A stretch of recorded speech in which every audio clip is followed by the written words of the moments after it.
दी print के YouTube channel को subscribe करें और ताज़ा अपडेट्स पाने के लिए बेल आइकन दबाएं। हेलो नमस्ते, मैं हूं ज्योति यादव और आप देख रहे हैं दी प्रिंट की एक खास सीरीज पेज टर्नर, जहां हर हफ्ते हम बात करते हैं एक नई और दिलचस्प किताब की। आगे बढ़ने से पहले हर बार की तरह एक ज़रूरी बात, सब्सक्रिप्शन की बात। अगर आप दी प्रिंट को पहले से ही सब्सक्राइब कर चुके हैं तो आपका शुक्रिया, लेकिन जिन पाठकों व दर्शकों ने अभी तक हमें सब्सक्राइब नहीं किया है वो कमेंट बॉक्स में दिए गए लिंक पर जाकर क्लिक करें और दी प्रिंट को सब्सक्राइब करें। तो इस बार की किताब है अमेठी लोकसभा सीट के सियासी संग्राम की। नाम है अमेठी संग्राम। लिखा है वरिष्ठ पत्रकार अनंत विजय ने और किताब को छापा है वेस्टलैंड के हिंदी पब्लिकेशन एका ने। ये कहानी है स्मृति ईरानी की उस ऐतिहासिक जीत की जहां उन्होंने 2019 के लोकसभा चुनाव में राहुल गांधी को हराया। आगे बढ़ने से पहले हम अमेठी लोकसभा सीट के बारे में भी एक दो बातें जान लेते हैं। 1967 में अमेठी लोकसभा क्षेत्र बनाया गया था। उसके बाद से ज्यादातर चुनावों में कांग्रेस को ही सफलता मिलती रही है। स्मृति ईरानी के जीतने से पहले यानी कि 22 साल पहले संजय सिंह जो भाजपा पार्टी की टिकट पर सांसद बने थे। तो बात 1998 की है, जब संजय सिंह ने गांधी परिवार के भरोसेमंद सतीश शर्मा को हराया था और फिर 13 महीने में ही वाजपेयी की सरकार गिर गई थी और फिर दोबारा से ये सीट कांग्रेस के खाते में चली गई थी। चुनाव आते ही ये सीट देश की वीवीआईपी सीटों में से एक बन जाती है। तो साल 2014 में स्मृति ईरानी के नामांकन को लेकर भाजपा और कांग्रेस दोनों ने ही उतनी गंभीरता क्यों नहीं दिखाई।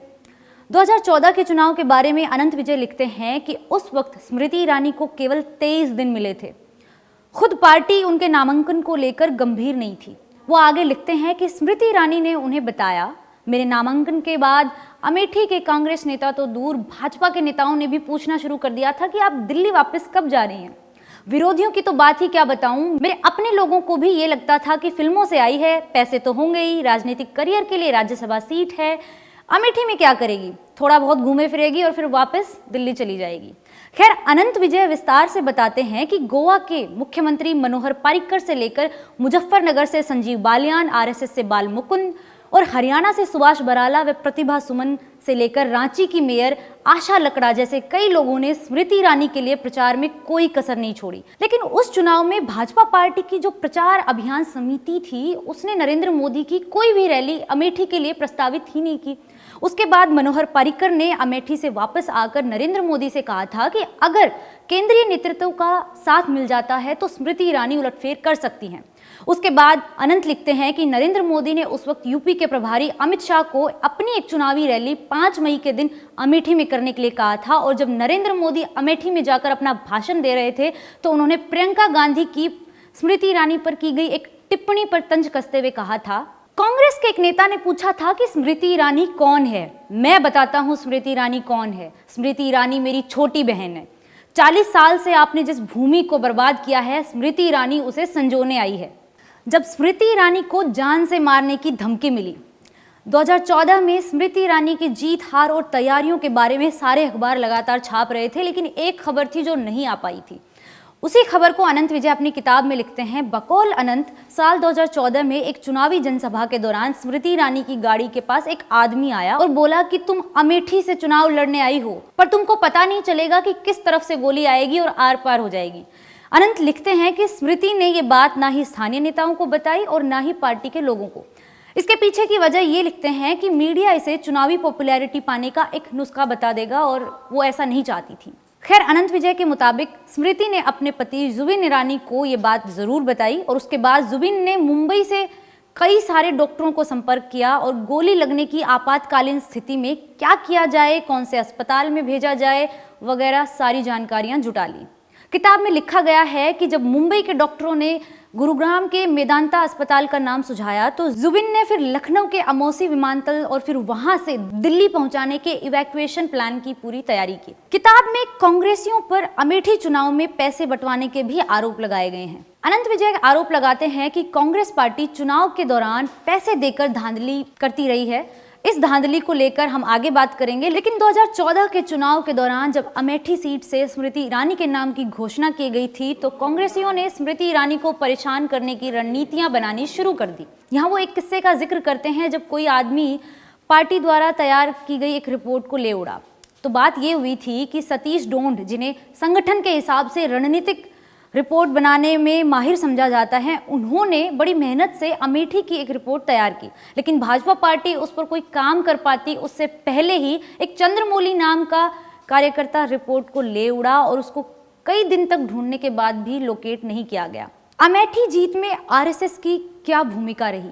किताब बताती है कि 2014 से पहले ही इस इलाके में आरएसएस की कम से कम 250 शाखाएं थी और 2019 तक ये शाखाएं 300 के पार हो चुकी थी। 2014 की हार के बाद 19 की तैयारियों के लिए पूरे लोकसभा क्षेत्र को 116 न्याय पंचायतों में बांटा गया और इसकी जिम्मेदारी दी गई आरएसएस के जिला प्रचारक परमेश्वर को। जैसा कि अनंत सिंह लिखते हैं कि कांग्रेस पार्टी पैसे बांटकर चुनाव में धांधली कर जीतती रही है, तो ऐसे में आरएसएस ने ये इंश्योर किया कि जैसे ही कोई गाड़ी निकलती है और उसमें पैसे होने की कोई आशंका है तो आरएसएस का एक कार्यकर्ता उस गाड़ी के पीछे कैमरा लेकर निकलेगा। आरएसएस के एक बड़े नेता ने तो साफ तौर पर जिले के अधिकारियों को एक संदेश दे दिया था कि इस बार अगर पैसे बटे तो परिणाम भुगतने के लिए तैयार रहना। चुनाव आयोग से डील करने के लिए आरएसएस ने बाकायदा वकीलों की एक टोली भी तैयार कर ली थी। किताब में 3 तलाक का भी जिक्र किया गया है कि स्मृति ईरानी को मुस्लिम महिलाओं के वोट मिलने की वजह 3 तलाक भी रहा, लेकिन इसके लिए कोई आंकड़ा नहीं दिया गया है। इसके अलावा स्मृति ईरानी के बारे में कहा गया है कि वो लगातार मुस्लिम इलाकों में जाती रही और उन्होंने वहां कभी भी धर्म की कोई बात नहीं की।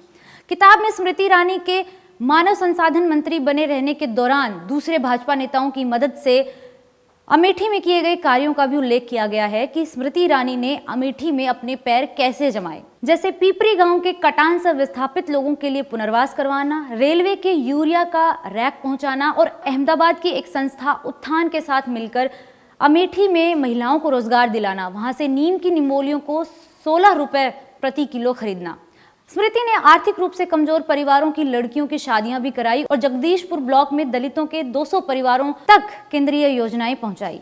आरएसएस का जिक्र हुआ है तो ये सवाल भी लाजमी है कि स्मृति ईरानी का आरएसएस से क्या कनेक्शन है। स्मृति ईरानी के मुताबिक उनके नाना आरएसएस के कार्यकर्ता रहे हैं और दिल्ली के आरके पुरम में लगने वाली शाखाओं में वो अपने नाना के साथ जाया करती थीं। उनकी मां शिवानी बागची भी जनसंघ की सदस्य रही हैं। अनंत विजय ये भी लिखते हैं कि स्मृति ईरानी किशोरावस्था में जनपद पर सामान बेचा करती थी और मैकडी में क्लीनिंग का काम भी किया करती थी।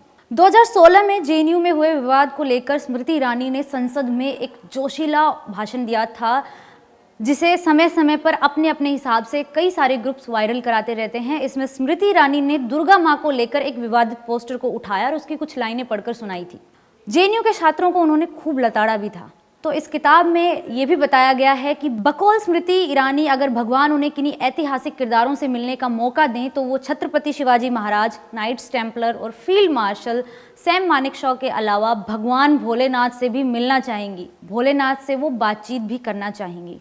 जीत के बाद संसद के गलियारों में गांधी परिवार और स्मृति ईरानी का आमना सामना कैसे हुआ? 2014 के चुनावी जीत के बाद वो शिमला में थी और नरेंद्र मोदी ने उन्हें फोन कर बताया कि उन्हें मानव संसाधन मंत्रालय दिया जा रहा है। खैर वो शपथ समारोह में शामिल हुई और उसके बाद किताब में बताया गया है कि समारोह के दौरान सोनिया गांधी और राहुल गांधी से उनके इंटरेक्शन को लेकर क्या कुछ हुआ था। दरअसल जब राहुल गांधी स्मृति ईरानी से मिले थे तो कुछ भी नहीं कहा था, लेकिन सोनिया गांधी ने कहा था कि जब तुम शपथ ले रही थी तो मैंने नीचे बैठकर तुम्हारे लिए तालियां बजाई थी। उसके बाद राहुल गांधी से कई बार स्मृति ईरानी की संसद में भेंट हुई है, लेकिन राहुल गांधी ने उन्हें आज तक कुछ नहीं बोला है। अनुपम खेर के साथ हुए एक इंटरव्यू में स्मृति ईरानी ने राहुल गांधी के लिए एक सलाह दी थी कि अगर जो काम नहीं करना चाहते हो तो मत करो। तो ये थे किताब के कुछ रोचक किस्से। राजनीतिक किताब होते हुए भी इस किताब की लेखन शैली थोड़ी सी अजीब है।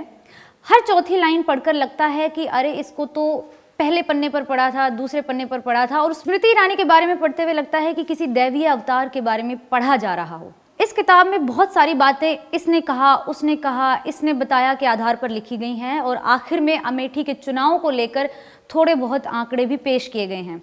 खैर, अनंत विजय ने अपनी किताब में स्मृति ईरानी के निजी जीवन, उनकी 2014 और 2019 की चुनावी तैयारी की बात और अमेठी में कांग्रेस के दौर के किस्सों से लेकर लोकसभा व विधानसभा सीट का गणित समझाने की कोशिश की है।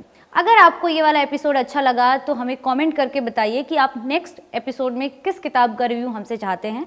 हम उस किताब पर बात जरूर करेंगे। ये वाला वीडियो आप सोशल मीडिया पर शेयर करिए और द प्रिंट को ट्विटर, फेसबुक और इंस्टाग्राम पर फॉलो करिए। मैं ज्योति यादव, द प्रिंट।